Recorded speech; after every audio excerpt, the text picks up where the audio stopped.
Kumusta kayo? Ngayon pag-uusapan natin ang isang napakainit na batas na posibleng maging game changer para sa ekonomiya ng Pilipinas, ang Republic Act 12252 o yung tinatawag nilang 99-year lease law. Aalamin natin kung ano nga ba talaga ang ibig sabihin nito para sa ating bansa. Pero siyempre, heto yung tanang na nasa isip ng halos lahat. Ito yung pinakamalaking takot ng marami at kailangan nating harapin yan ng diretsahan. Ang sagot? Simple lang, isang malaki at matunog na hindi. Ang batas na to, linawin natin, ay hindi tungkol sa pagbebenta ng ating lupa. Manatili lang kayo at ipapaliwanag natin kung bakit napakahalaga ng pagkakaibang yan. Okay, so para mas malinaw ang lahat, ito yung magiging breakdown ng usapan natin. Magsisimula tayo sa critical na tanong na yan, titingnan natin kung bakit ba natin kailangan ng batas na to, ano ang solusyon, paano protektahan ang ating lupa, ano ang pangako nito, at tatapusin natin sa kung ano ba talaga ang ibig sabihin nito para sa kinabukasan nating lahat. So unahin na natin, ano nga ba tong batas na to sa simpleng salita? Well, ang Republic Act 12-2052 na naging epektibo noong January 4, 2026 ay binibigyan ng permiso ang mga foreign investors na umupa ng mga pribadong lupain dito sa Pilipinas for a longer period hanggang 99 na taon. Siyempre, ang kasunod na tanong, bakit? Bakit natin kailangan ng pagbabagong to? Ang sagot, prangkahan na. Kasi sa totoo lang, medyo na pag-iiwanan na tayo sa rehiyon pagdating sa pag-akit ng mga malalaking investment. Tignan nyo to. Sa ilalim kasi ng lumang batas, 75 years lang ang maximum na kaya nating i-offer. Samantalang yung mga kapitbahay natin, Vietnam, Indonesia at iba pa, nag-aalok na sila ng hanggang 99 years. At yung diferensyang yan, huwag nating i-smallin. Malaking bagay yan. Kasi isipin mo, kung ikaw yung investor, magtatayo ka ng isang dambuhalang pabrika, bilyon-bilyon ang puhunan mo, siyempre hahanapin mo yung sekeridad, yung katiyakan na hindi basta-basta mawawala yung lupang kinatatayuan ng negosyo mo. Ano ang epekto nito sa totoong buhay? Heto, noong 2024 lang, 84 na kontrata para sa renewable energy ang kinansela. Sayang, di ba? At isa sa mga pangunahing dahilan, yung hirap na makakuha ng long-term access sa lupa. Ito mismo yung problemang gustong solusyonan ng bagong batas. Dito na ngayon pumapasok yung 99-year solution at ang pinaka-core, ang pinakapuso ng batas na to ay nakasalalay sa isang napakahalagang konsepto, ang malinaw na pagkakaiba ng pag-upa sa pagmamay-ari. Ulitin natin para sobrang linaw. Ang lease o pag-upa, isa lang yang commercial transaction. Parang nangungupahan ka lang ng bahay. Yung titulo, yung mismong pagmamay-ari ng lupa, hinding-hindi na ililipat.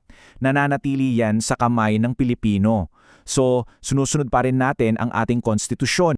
Kung may isang linya na dapat nating tandaan mula sa usapang ito, sana ito yun. Nagpapaupa tayo ng panahon, hindi tayo nagbebenta ng teritoryo. Napakalinaw niyan, di ba? Okay, pero baka iniisip nyo, teka, paano kung maabuso to? Magandang tanong yan at sinagot yan ng batas sa pamamagitan ng mga matitibay na safeguards o mga proteksyon para sa interes ng Pilipinas. Kasi hindi ito yung parang open invitation na welcome lahat. Hindi, may mahigpit na proseso. Kailangan mo munang patunayan na lehitimo ang investment mo. Pagkatapos niyan, kailangan mo ng approval mula sa gobyerno, specifically sa DTI Board of Investments. At hindi pa dyan natatapos. Pag na-approve ka na, dapat simulan mo na yung proyekto sa loob ng 3 taon. Kung hindi, sorry, cancel ang kontrata. At para sa mga magtatangkang lumabag sa kasunduan o manloko, ay nako, may kalalagyan sila.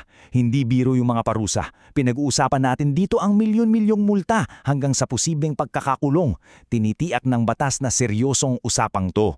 So ayan, tapas na tayo sa mga takot at safeguards. Ngayon, pag-usapan naman natin yung good part. Ano ba talaga ang pangako ng batas na to para sa ekonomiya at para sa bawat Pilipino? Heto, isang konkretong halimbawa. Sa Central Luzon pa lang, tinatayang aabot sa 870 hektarya ng bagong industrial real estate ang inaasahan mula 2026 hanggang 2028. Grabe! Isipin nyo na lang kung gaano karaming trabaho ang kayang likhain niyan para sa mga kababayan natin doon. At mahalaga rin to hindi to basta-basta investment lang. May mga strategic target sectors. Pinipili yung mga industriya na may pinakamalaking potensyal na lumikha ng trabaho at magpalago ng ekonomiya, tulad ng industrial, agrikultura, turismo, logistics at syempre yung napapanahong renewable energy.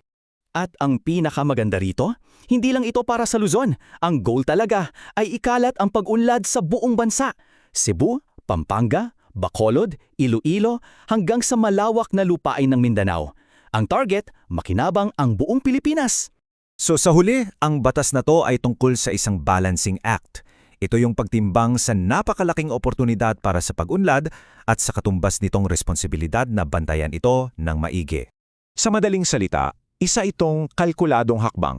Sa isang banda, andyan yung pangako. Mas maraming investment, mas maraming trabaho at mas magiging competitive tayo. Sa kabilang banda, andyan yung pag-iingat. Yung lupa ay mananatiling atin, protektado ng konstitusyon at kailangan ng masising pagbabantay mula sa gobyerno. Kaya heto yung tanong na iiwan ko sa inyo. Andyan na yung batas, andyan na yung kasangkapan.